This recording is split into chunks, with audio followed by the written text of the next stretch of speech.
I, 24F, just moved back into my childhood home after graduating from college. My parents were happy to have me back, and honestly, I was grateful too. I needed to save money, and they offered the basement to turn into a little apartment space. The thing is, our house is weird. It was built in the 1920s and has all these strange quirks, oddly shaped rooms, weird doors that lead nowhere, and a pantry that you have to crouch to walk into. I chalked it up to old architecture. Until last week. I was organizing some boxes in the basement, stuff my dad told me not to touch, saying it was just old junk from the previous owners. But something felt off. There was this tall metal shelf in the corner, but when I nudged it to the side to sweep behind it, I noticed something strange. The outline of a door. Like, a real door. Behind the wall. Now here's the freaky part, the wall wasn't brick like the rest of the basement. It was plaster. Fresh plaster. Almost like someone tried to hide the door. Of course, curiosity got the better of me. I waited until my parents were out running errands and grabbed a small hammer and chisel. I tapped gently around the edges, and eventually, the plaster began to crumble. Within 10 minutes, I uncovered the entire door. It was metal. Heavy. And locked from my side. Why would a door be locked from the outside, hidden behind a shelf, and sealed with fresh plaster? Against my better judgment, and every horror movie warning in my head, I found the key, taped to the underside of the shelf. Almost like they knew someone might go looking, but not right away. I unlocked the door. Inside was a small, windowless room, dusty, filled with old filing cabinets, books, and a single wooden chair in the middle of the room. But the strangest thing was the wall. The far wall was covered, in photos. Photos of me. From every stage of my life. Some I recognized, school pictures, family vacations, but others I didn't remember. Some showed me sleeping. Some looked like they were taken from outside my bedroom window. There were also pictures of my mom and dad, but younger. Standing next to people I didn't recognize. One photo had a date on it, March 1998. The year I was born. And then I saw it. A file folder. On the front, it had my name, my date of birth, and underlined in red marker, Project Echo. I haven't opened it yet. My parents just got back upstairs. They're calling me to come up for dinner, acting like everything is fine. But I think they know I found the door. And I think I know now. Wait. They just knocked on the basement door. They never knock. I didn't answer the knock. I just froze, standing in the doorway of that hidden room, folder in my hands, heart pounding like it wanted out of my chest. The knock came again, louder this time. Then my mom's voice. Sweet. Calm. Too calm. Honey. Can you come upstairs for a second? Your dad and I want to talk. I panicked. I shoved the folder under my sweatshirt, flipped the light off, closed the metal door, and moved the shelf back in place as quietly as I could. I even pushed some boxes in front of it to make it look untouched. Then I forced a smile on my face and walked upstairs like I hadn't just found a secret surveillance room with pictures of my entire life inside it. They were sitting at the kitchen table. My mom had made tea. My dad just looked tense. His smile didn't reach his eyes. We just wanted to check in. You've been spending a lot of time in the basement, Mom said, sipping her tea. Organizing, I said quickly. Lots of boxes. Dad nodded. Did you touch the shelf in the corner? I felt the folder under my sweatshirt like it was on fire. Nope. They both exchanged a look. That's when I noticed it, my mom's hand was shaking. If you find anything strange, she said slowly, just remember, we did everything to protect you. Protect me from what? She hesitated. My dad opened his mouth like he was going to explain something, but then his phone buzzed on the table. He glanced at it and immediately stood up. We'll talk later, he said sharply. You should get some rest. And that was it. I went back to the basement, locked my door, and opened the folder. Inside were dozens of pages, medical records, test results, psychological evaluations. There were pictures of me in what looked like a lab. I must have been 3 years old. One page was labeled, Subject 6, Behavioral Tracking Notes. It talked about my habits. My learning speed. My emotional responses. Like I was being observed. Raised for a purpose. There was a name at the bottom of every document. Dr. Eleanor Ridge. I don't know who she is. But one page said this. Subject 6 shows promising traits. Genetic memory transfer appears successful. Monitoring to continue until age 25, then full briefing recommended. I'm 24. I don't know what they're monitoring. I don't know what Project Echo even is. But here's the thing that freaked me out the most. There was a second folder. This one had someone else's name. A girl I've never met. Subject 7. And the last update on her file was from 2 months ago. She's still active. And apparently, she's close. I didn't sleep that night. I just laid in bed staring at the folder labeled Subject 7. Her real name was Kayla. Same birth year as me. Same hospital. Same town. Same day. But we weren't twins. There was no record of her in any family tree, no birth announcement, nothing. It's like she was created, and then erased. The folder said she had been transferred at age 5 to something called the Ridge Compound. I googled it. Nothing came up. But I couldn't stop thinking about it. What if I wasn't supposed to find this? What if I wasn't supposed to know her? And worse. What if she's looking for me? The next day, I played it normal. I ate breakfast. I even made small talk with my parents. But I slipped the files into my backpack and went to the library, somewhere public, somewhere safe.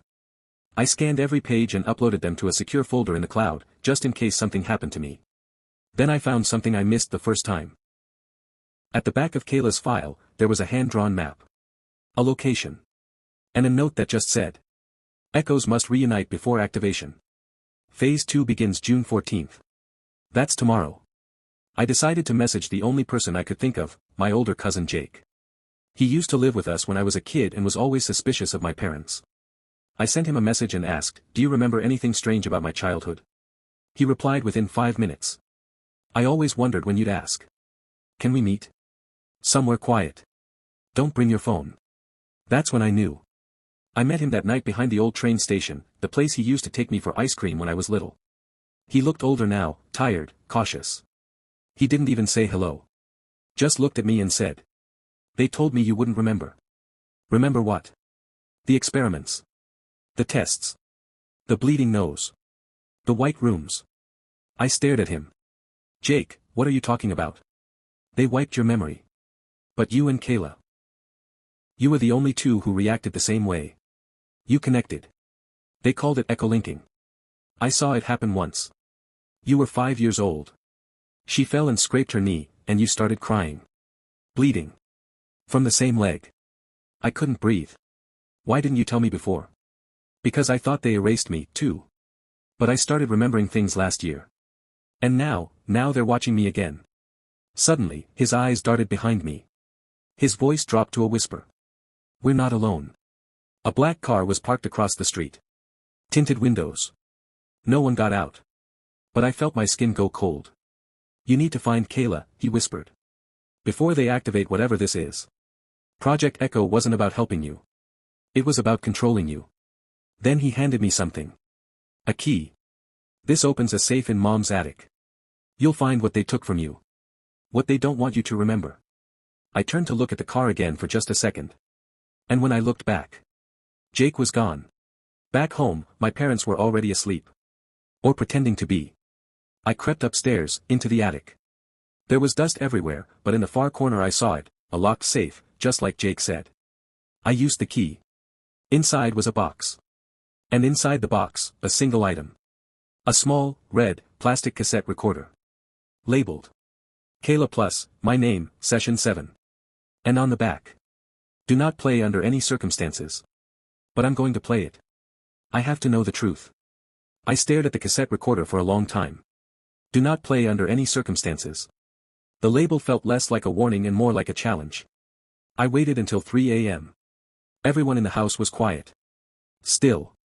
I wrapped myself in a blanket, crawled into the back of the attic with a flashlight and finally pressed play. At first, nothing but static. Then, a little girl's voice, my voice. Can she hear me? Is it working? Then another girl, softer, unsure. I hear you, are you me? No. I'm you, but I'm not me. We both giggled. That's when a woman's voice, cold, clinical, cut in. Subject 6 and Subject 7 are establishing unfiltered neural connection. Duration, 2 minutes and 17 seconds. Emotional mirroring, confirmed. Then came something that made my entire body freeze. The woman asked. What did you see, Kayla? Kayla's voice trembled. I saw fire. Lots of fire. A big building, and people screaming. Good. Now, my name, what did you see? I didn't answer. The tape just had the sound of deep breathing. Then I whispered. I saw her die. Silence. Then the woman again. They're seeing shared futures. Terminate session immediately. The tape ended there. My fingers were shaking so hard I nearly dropped it. We didn't just echo emotions. We saw things. Future events. Together. That's why we were being studied. That's why we were separated. But there was something else I couldn't stop thinking about. I said I saw Kayla die. And the date on the tape. June 14, 2005. Exactly 20 years ago today. The sun was rising by the time I left the attic. My parents were still asleep. I packed a bag, took the file, the recorder, and the address from the hand-drawn map in Kayla's folder. It led me to a quiet town 2 hours away. A place called Greystone. Looked like nothing special. But when I arrived, my phone buzzed with a new message from an unknown number. We've been waiting. Kayla is alive. Don't trust anyone, not even yourself. How did they know I was coming? Was I being tracked? I drove out to the location anyway. It was an abandoned research facility on the edge of town, surrounded by overgrown brush and cracked pavement. The front doors were chained shut. But I found a side entrance. Inside, the halls were dark, peeling, half-eaten by time. But it wasn't empty. There were fresh footprints in the dust. And on the wall, scrawled in black ink. Echoes return. Phase 2 initiates at midnight. I turned the corner. And there she was. A girl who looked exactly like me. Same height. Same eyes. Same scar on her knee. Only difference. She was holding a lighter. And behind her. The entire room was soaked in gasoline. She looked exactly like me. Like a living, breathing reflection, down to the way she tilted her head when she was confused. But her eyes, they were hollow. Like she hadn't slept in years. Like she'd seen things I hadn't. She stood there, in the center of the soaked room, holding a lighter like it weighed 100 pounds. I whispered. Kayla. Her voice cracked. I didn't think you'd come. They said you'd forget me forever. Who's they? She looked past me, through me. The ones who made us. Who used us. They call it Project Echo because we're copies. Mirrored consciousness. You were the stable version. I was the one they kept locked up. Why? I asked. She smiled, but it was broken. Because I remembered everything. Then she flicked the lighter on. I saw them test on us. I watched them erase you, year after year. But I still remembered you. Felt you. Every time you cried, I felt it in my chest like a scream. I stepped forward. We can figure this out. We don't have to end it like this. Her hand was shaking. It already ended, the moment they separated us. Then she looked at me, eyes glassy with tears. You came back to me. That's all I ever wanted. She dropped the lighter. The gasoline ignited instantly. Fire swallowed the room in seconds. I turned and ran, coughing, stumbling through the hallways of the crumbling facility. Smoke poured in every direction. Somehow, I made it outside.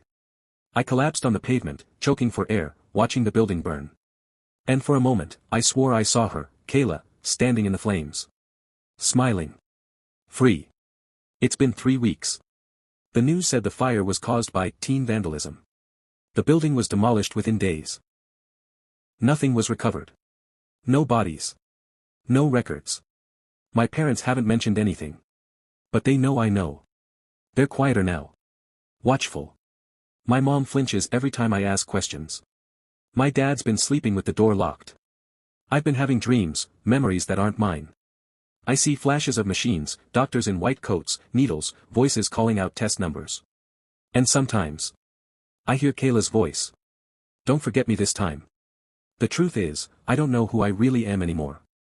But I do know this. They created us to be tools. Observers. Experiments. But Kayla taught me something they couldn't predict. Echoes can become storms. And storms don't forget.